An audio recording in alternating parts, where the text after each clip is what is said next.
Hello, this video will present a quick review of how to create or update information that is available to put into your profile page in ePortfolio.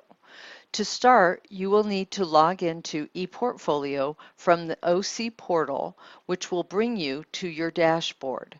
It is important for you to have an informative and well-constructed profile page, as this is the information about yourself that other members of the ePortfolio community will be able to view.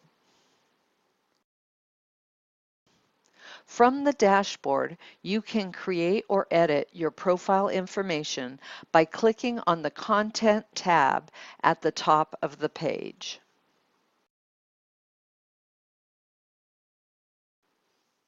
When you select the Content tab, it will allow you to enter or modify your profile information. There are 4 sections to your profile information: About Me, Contact Information, Social Media, and General Information. If you have not edited your profile information before, the About Me section will be the first section displayed. If you have previously edited something in your profile, you will be taken to the last section you edited. For this video, although I have already created my profile, I have removed some of the key parts so I can walk you through the creation process. So let's start at the About Me section. The About Me section gives some basic details about you, such as your name, a picture, and a brief introduction. At the top of the About Me section is a place for your picture, which is automatically filled with the empty silhouette avatar. For this demonstration, I will be showing you how to upload your own personal picture after we have covered the 4 sections of your profile. Your name is a required field. Enter your real name, not a nickname. Below that, you will see where you can enter your student ID. It is strongly recommended that you do not enter that information.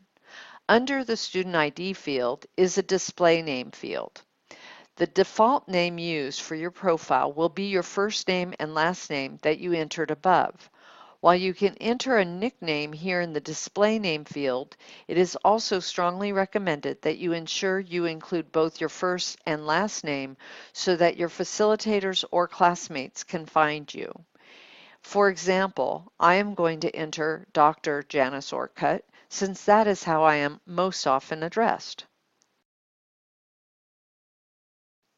Below the name-related fields, you have the ability to enter a short introductory bio.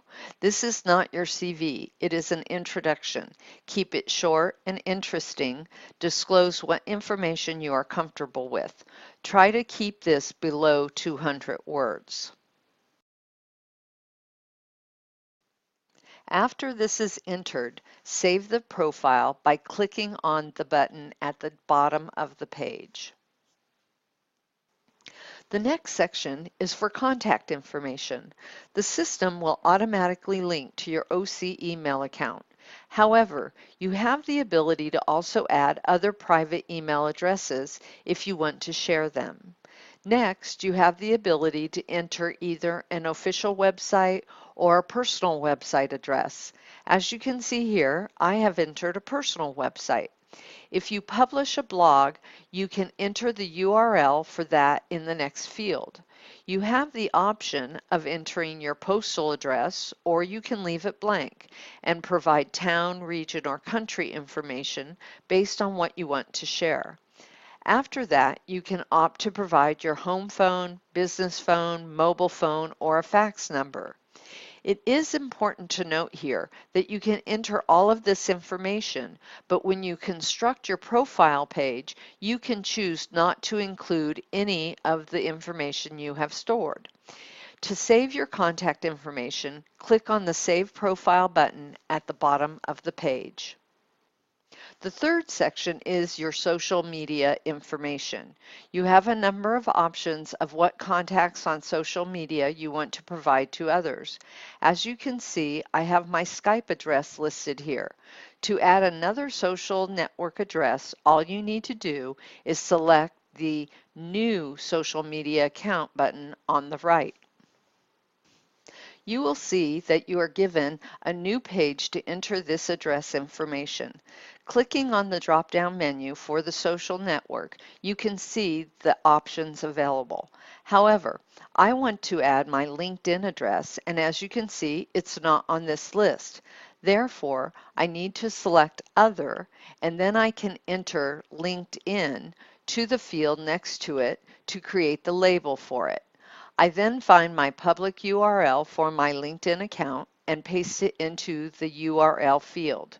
To save this new network, I then click the Save button and I will be returned to the social media section, and as you can see, the new network address has been added to my profile.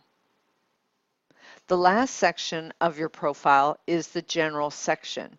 This allows you to enter information about your occupation and the industry you are in. The last step of this process is to add your picture to your profile.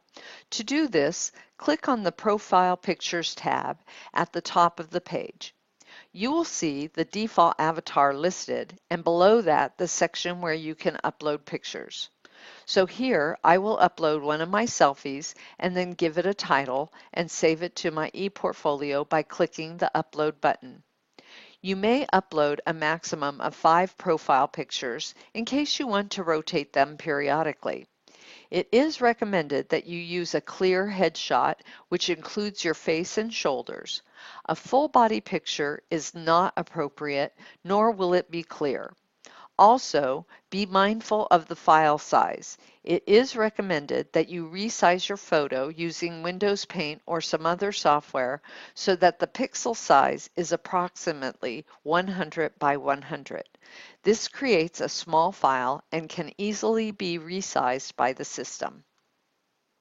Once the upload is completed, I can select the new picture to be the default and then click on the Set Default button below it.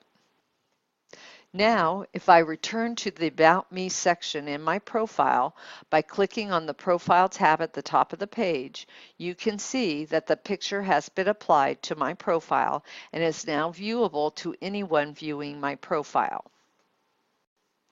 Now that this information is entered into ePortfolio, you have the ability to design your profile page and decide which fields of information you wish to have displayed and viewed by those in the ePortfolio community. Refer to the tutorial video, Creating ePortfolio Content, to learn how to construct your profile page.